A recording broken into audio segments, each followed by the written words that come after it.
I was doing research for the television miniseries that I did about Lincoln. And I had to come down to Washington for another reason, and I had a half a day. And I found my way to the library, and I walked up to an information desk, and I said, do you have anything here about Lincoln?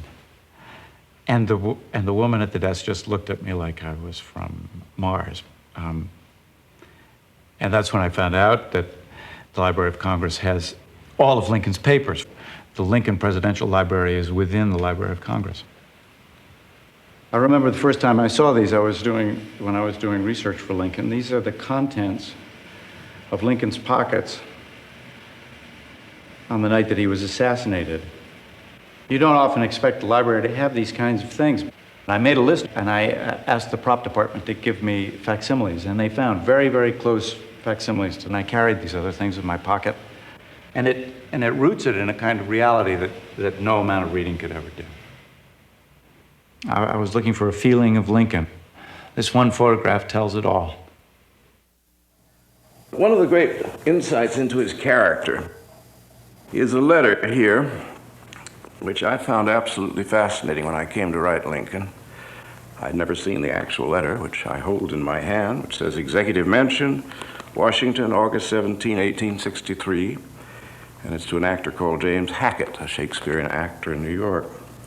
And he says in the letter here that although he likes Lear, Richard III, Henry VIII, Hamlet, and especially Macbeth, what is Macbeth about? It is about the guilt of the king who has murdered his predecessor, Duncan. And that was the tragedy of Abraham Lincoln. He had brought on a civil war which he could have avoided. Always guilt, always blood, always remorse is why he's our greatest and most tragic president. You can see it in his eyes, the burden that he alone carried.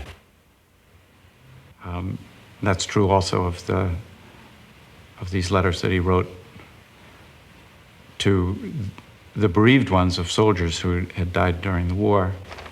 You're looking at the ink as it came off his pen.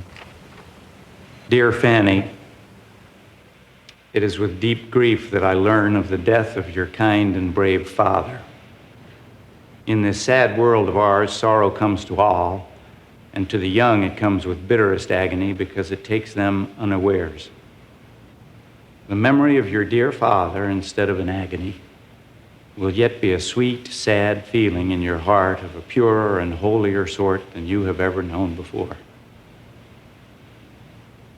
Please present my kind regards to your afflicted mother. Your sincere friend, A. Lincoln. People have sometimes said that in the center, Abraham Lincoln was a cold and calculating man, but writing like this, straight from the heart, and with such a reserve, too, you know. Mark of a terribly sensitive man, I think.